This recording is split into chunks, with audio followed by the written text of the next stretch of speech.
3 months before the wedding, to save up for a more expensive jewelry set for my fiancée, I was pulling all-nighters, working part-time gigs, even taking on delivery jobs.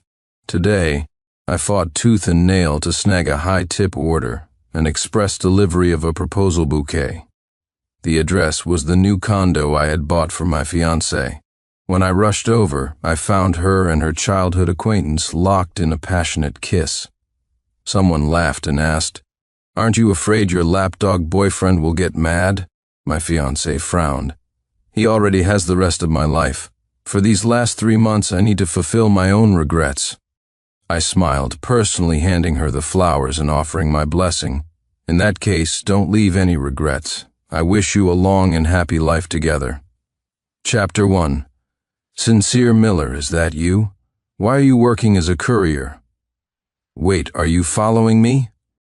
A flash of panic crossed Victoria Vaughn's eyes as she fired off questions, but her hand remained tightly intertwined with Ethan Shaw's. I didn't hear a single word she said.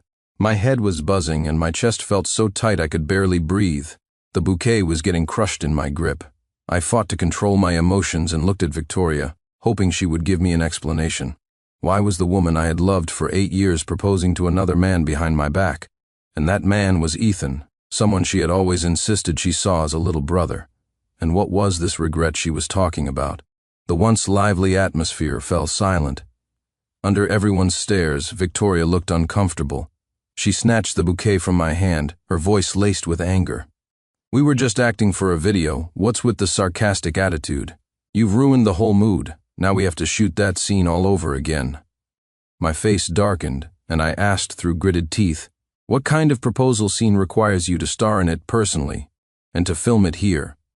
This is our new home, not yours and his. What's yours? Mine or his? Ethan is my brother, and you're his brother-in-law. What's the big deal if we use it for a bit? Why are you being so petty all of a sudden? If you can't stand it, then leave. I specifically chose today because I knew you'd be working overtime. Who knew you'd suddenly show up?" My mouth opened, but no words came out. I had worked up a sweat rushing over, but now an icy chill washed over me.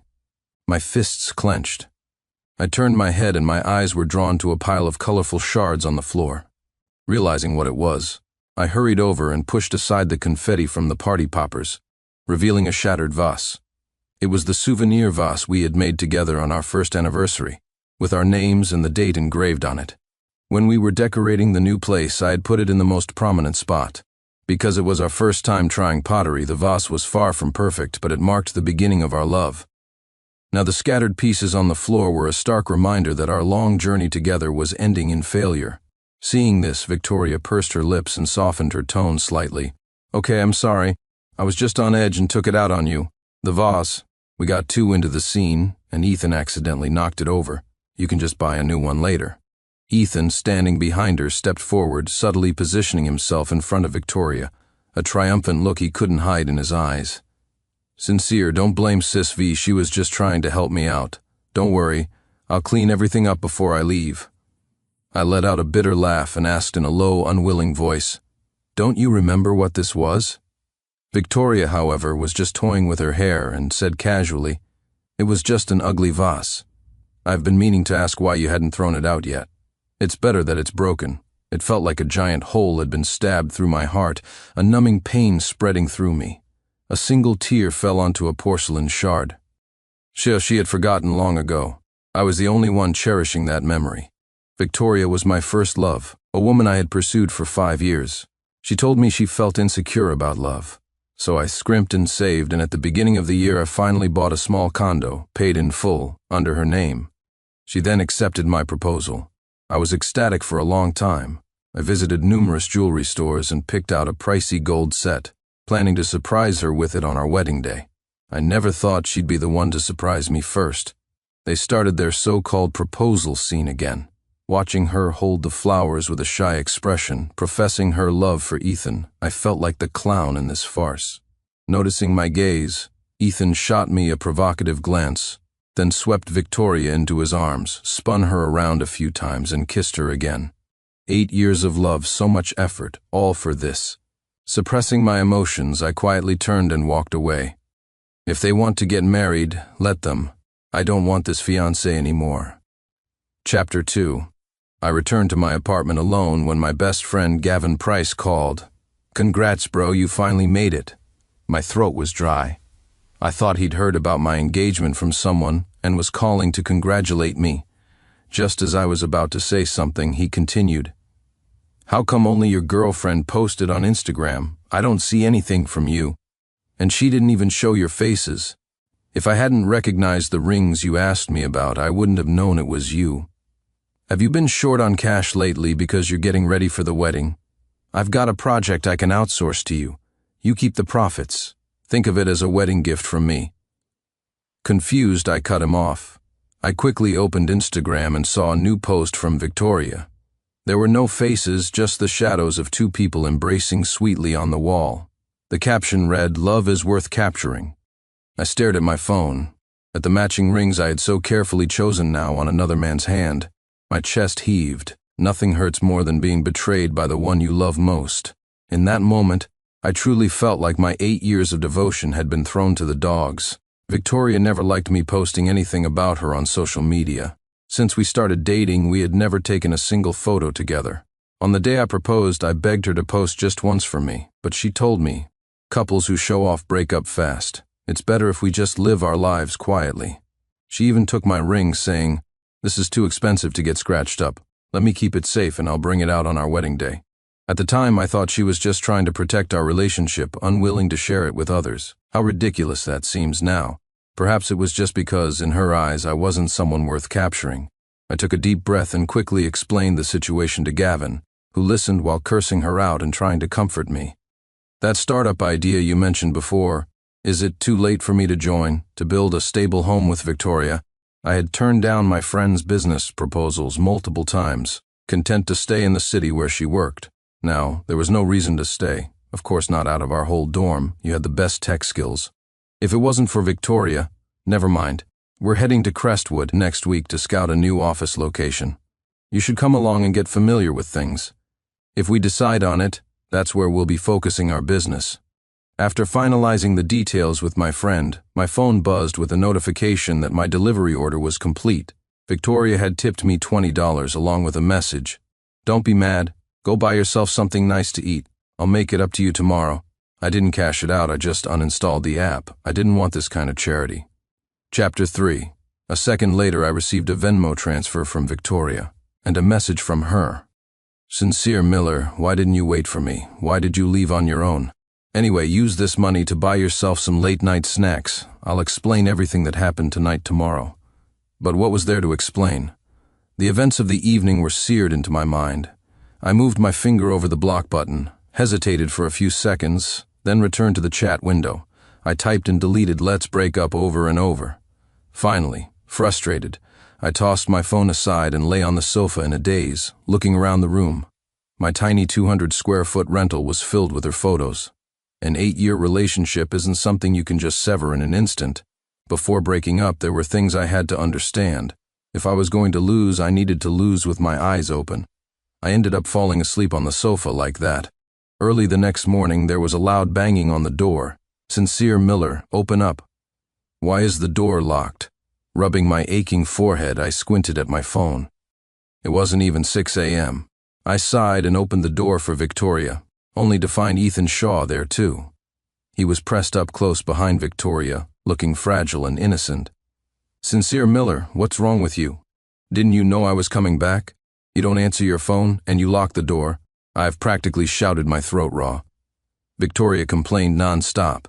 At the same time, she led Ethan by the hand into my living room, had him sit down and started getting him tea and water, just like I used to do for her. Noticing my silence, Victoria's hand paused as she poured the water, and she explained, "Our wedding is just for show. Ethan's mother has terminal liver cancer, and her last wish is to see him settled down." Then she glanced at Ethan, put a hand on my arm, and lowered her voice. "Besides, Ethan was recently diagnosed with stage 2 stomach cancer. If he can't fulfill his mother's wish, I'm worried it will affect his mood for the treatment ahead." I frowned slightly and pulled my arm away. I looked at the rosy-cheeked Ethan and smirked. If I hadn't seen the table full of red wine, sashimi, and barbecue last night, I might have actually believed her. Once, I developed stomach problems from working overtime and pulling all-nighters. I was in so much pain that I fell down the stairs, hitting my head and bleeding. I called her, only to get a cold reply. "It's just a little bump, you'll be fine. I'm in the middle of something important, don't bother me." In the end, it was a neighbor who found me lying on the floor and called an ambulance for me. Afterward, she never once asked about my condition. Instead, she was angry at me for a long time because I couldn't pick her up from work. Later, I saw from Ethan's social media what that important thing was. She had gone to a basketball game with him. It turns out, you can see the difference between love and non-love in the small details of life. I was just blinded by love back then. Ethan suddenly started coughing violently, his face flushing red, though he couldn't suppress the smirk on his lips.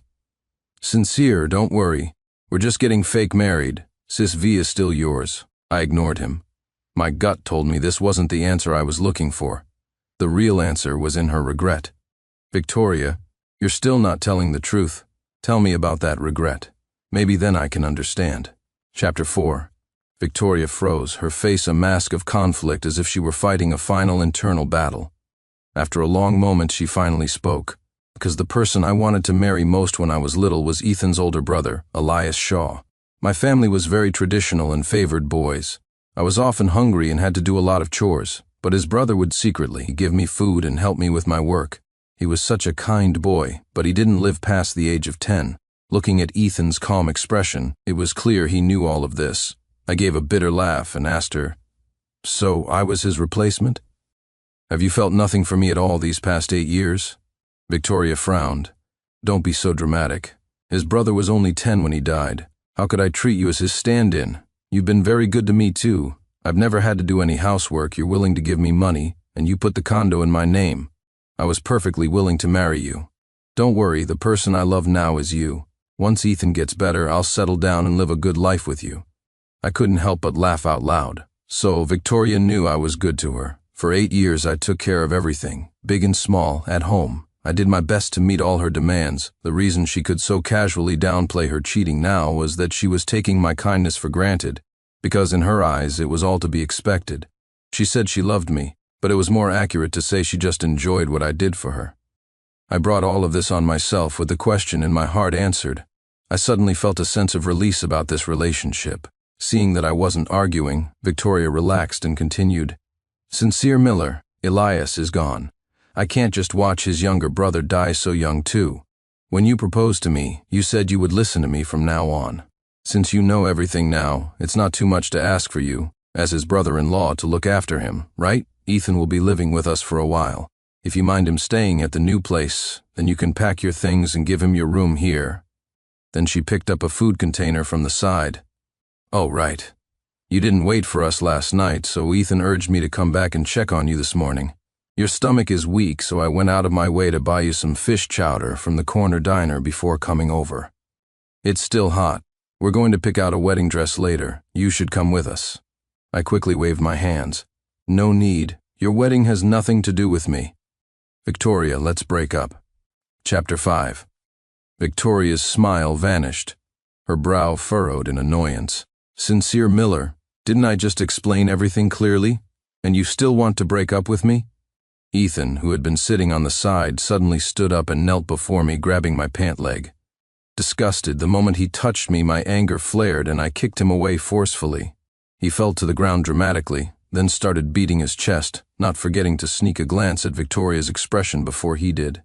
"Sincere, hit me if it makes you feel better, just don't break up with Sis V. This is all my fault. It's all because I'm a loser who can't find a wife. I might as well just go die with my mom." The next second, something hit my back hard. The scalding hot chowder soaked through my clothes, and my skin quickly turned red. Victoria rushed over to stop Ethan, her voice filled with concern as she roared at me. "Enough. Sincere Miller. Have you made enough of a scene? He's a patient. If anything happens to him, I'll hold you responsible with the two of them putting on this act." I was the one who looked like the bad guy. I couldn't help but sneer. I wanted a family, that much was true, but I had no interest in being a total sucker. Taking a deep breath, I looked coldly at the two of them on the floor. "Victoria, let me make this clear today. We're breaking up. The money I gave you in the past, I don't want it back. But the condo was for our wedding. Since we're not getting married, you need to find a time to transfer the title back to me." The mention of the condo seemed to hit a nerve. Victoria shrieked, "Sincere Miller, do you have any conscience? I gave you 8 years of my youth, and now you're using the condo to threaten me. No wonder you were responsible for your parents' death. You've been selfish since you were a child. The reason you have nightmares every night is because of your guilty conscience." My breath caught in my throat. My hands clenched into fists as I glared at her, the disappointment in my eyes deepening. My parents' death was a lifelong wound. As a child, I had been throwing a tantrum, demanding a toy. To get it before the store closed, my parents rushed out on a rainy night and got into a car accident. I was the only survivor. Whenever it stormed, I would remember the image of my parents dying horribly in front of me. Because I cared about Victoria, I had shared my pain with her without reservation. Now she was using it as a weapon to defend Ethan and stab me in the heart. Suppressing my rage, I yelled, "Shut up and get out of my house right now," startled. Victoria froze for a moment, then stared at me with red-rimmed, resentful eyes.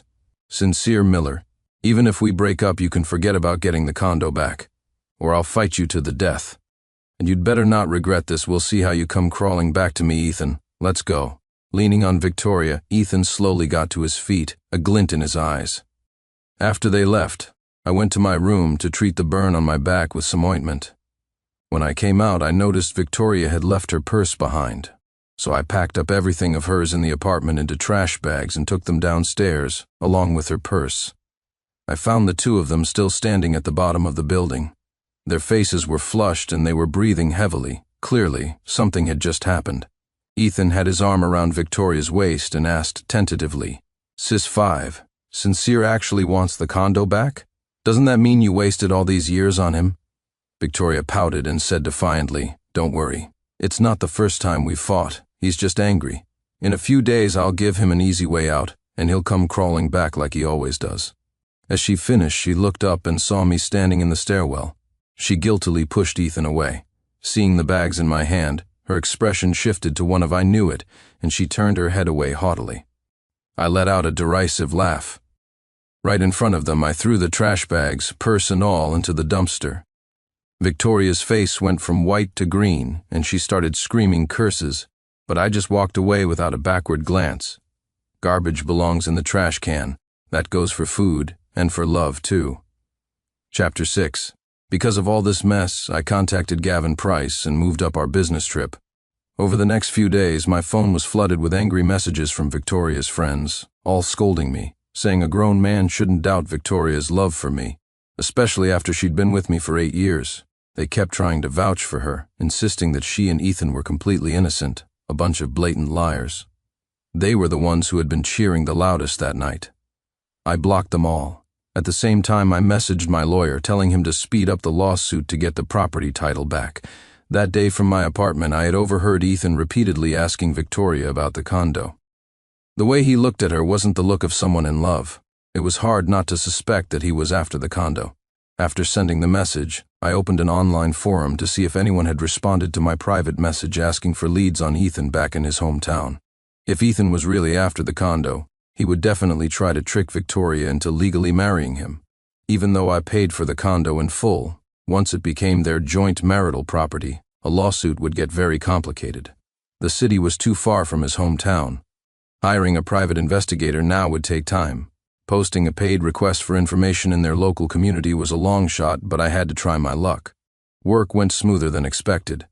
Afterward, Gavin booked a private room, and a few of the partners sat around chatting. A toast, everyone welcomed Sincere to the team, and here's to the successful launch of our business here in Crestwood. May our game be a massive hit when it goes live. The steam from the hot pot rose around us, and after a glass of red wine and the sound of my friend's hearty laughter, much of my recent gloom began to lift. Suddenly, I got a call from an unknown number. I glanced at it, assumed it was a spam call, and ignored it, continuing to chat with my friends. A moment later, my phone buzzed with a picture and a text message from the same number. It was a photo of Ethan and the others holding a marriage certificate in the wedding home I had personally decorated. My pupils contracted. The one thing I didn't want to happen had happened. The picture came with a message: "If you want the rest of the info, call this number." I made an excuse to Gavin and the others, returned to the hotel early, and dialed the number. A young voice came through the line. "You'll pay $500 for a lead on Ethan Shaw, Chapter 7. I asked calmly, "Yes, but how can I be sure what you're saying is true?" And what if you take the money and don't give me the information? Why don't you start by telling me where you got that picture? On my way back to the hotel, I had unblocked Victoria and Ethan on social media, but neither of them had posted that photo. I still didn't know who this person was or how they got the picture. On my end, I quietly connected my phone to my computer. I had studied programming. Tracing an IP address from a phone wasn't difficult for me. Sure enough, the person on the other end spoke with the swagger of a small-time hoodlum. None of your business how I got it. I not only have what you want, but I also know you're the ex of his new wife if you transfer the money quickly, and I'm in a good mood. I might tell you a little something about him. Otherwise, I wouldn't mind having a little business chat with him instead. But I'd advise you not to be penny-wise and pound-foolish, buddy. I raised an eyebrow but didn't indulge him. Using the address, I hacked into a nearby security camera and said calmly, "Fine. I already know who you are anyway. You're at an internet cafe on a certain street in a certain city right now. Let's see. Are you the one wearing the black hat and red flip-flops?" I moved the mouse across the screen, watching as the person shot up from their chair and looked around frantically. I could hear his muttered curses over the phone. Intimidation was the best way to deal with punks like him. I softened my tone and said, "Let's do this honestly. As long as you give me what I need, I'll pay you. But if you try to pull a fast one, you can't blame me for what happens next." After a moment, he sent over the rest of the pictures one by one. I learned from the hoodlum that Ethan had racked up high-interest gambling debts back home. He had secretly sold his family's ancestral home behind his parents' back. But it wasn't enough to cover the hole. By the time his parents found out, he had already taken his ID and skipped town. With no source of income, he used his good looks to make a living by scamming women. He would post pictures on a separate private account, which attracted a lot of followers. If someone was willing to pay, he would even sell the women's personal information. Some victims had reported him to the police, but he was always quick to disappear and was never caught. I clicked through the pictures, looking at photo after photo of them together. Each one was dated by Victoria, with a note about her mood that day. The timeline stretched back 5 years. Every pair of sneakers Ethan wore was expensive. I even recognized one pair that I had seen in Victoria's online shopping cart. It was close to my birthday at the time, and I thought it was a surprise she was preparing for me. I was secretly excited for weeks, but on my birthday after midnight, all I received was a measly $5 Venmo transfer. She said she had invested in a new financial product to save for our future kids. She said a simple birthday was fine. Only now did I understand. She wasn't planning for our future at all. She was just spending all my money to keep her dear little brother happy. But seeing all this now didn't stir any emotion in me. After getting what I wanted, I promptly transferred the money to the guy and added, "Let's work together again. You keep an eye on his recent activities. Once I report him and he's arrested, I'll send you another $200. But if he gets tipped off and runs, I'll report you as his accomplice." The hoodlum laughed awkwardly and finally promised me he would monitor Ethan closely. After forwarding the evidence to my lawyer, I called Victoria. She answered instantly, her voice slurring with drunkenness.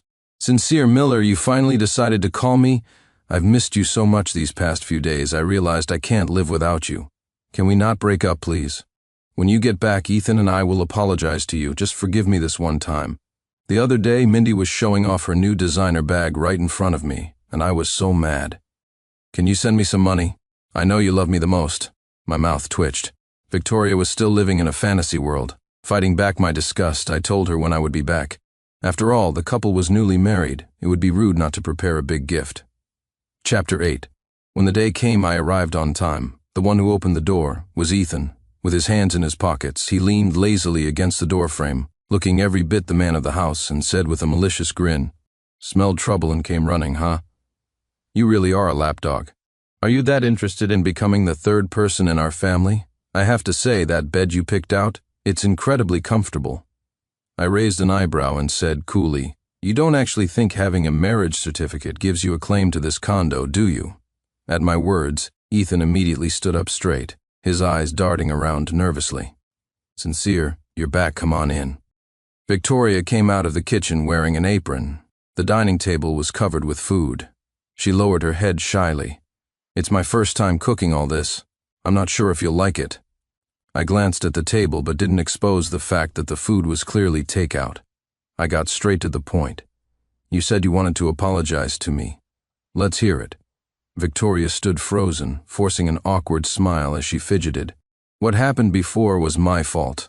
I didn't discuss it with you beforehand, and I was wrong. I apologize. But I only see Ethan as a little brother. Please believe me, you're the one I love. We've been together for 8 years. I can't live without you. Hearing this, I couldn't help but scoff.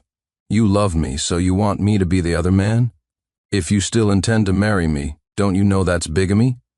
Victoria's eyes widened and her face flushed red. How did you know about the marriage certificate? Wait, no, believe me, I'll divorce him as soon as his mother passes away. I didn't reply, simply shifting my gaze to Ethan. The next second, Victoria stepped in front of him. This has nothing to do with him. I was just trying to help him. Victoria's mouth said she loved me, but her body's actions were far more honest. Just then, the doorbell rang, followed by a series of frantic knocks. I smiled. Go on, open it. I had some gifts delivered. Hearing this, Victoria's spirits instantly lifted. She thought the designer bag I bought for her had arrived and eagerly ran to the door. Auntie, what are you doing here? Aren't you in the hospital for a serious illness? Chapter 9. Beside me, Ethan's face paled and he started to panic. A figure shoved Victoria aside and stormed in. A disheveled-looking woman lunged at Ethan, screaming curses as she clawed at him. You little bastard, I should never have given birth to you, just go die. Red scratches appeared on Ethan's face. He glared at me fiercely, then, as if realizing something, he shoved his mother away. Let go of me. If you two weren't so useless, would I have had to resort to gambling? With that, he made a frantic dash for the door. But several plainclothes police officers appeared, and 2 of them quickly tackled him to the ground. You heartless, prodigal son. You drove your father to his death. Do you even know that? Ethan's mother tried to lunge at him again, but was held back by another officer. It all happened so fast that it took Victoria a moment to process everything. Mrs. Shaw, Ethan is still sick. Why are you hitting him? And weren't you too sick to even get out of bed? What's this about Mr. Shaw being driven to his death? Ethan's mother looked up numbly and stared at Victoria, asking uncertainly, Are you Mr. Lynn's girl, Victoria Vaughn? The next second her expression turned vicious, and she grabbed Victoria by the hair. You tramp. It's all because of you that worthless boy said he did it all for you. That's why he started gambling and got into so much debt. Why should our house be mortgaged to loan sharks while you get to live comfortably in a nice condo? Give me back my money. Even a fool would have realized something was wrong. Victoria broke free from Martha Shaw's grip and asked Ethan in disbelief, Your mom is lying, right? You don't have any gambling debts. You just went to start a business, didn't you? Pinned to the floor, Ethan guiltily lowered his head and said nothing.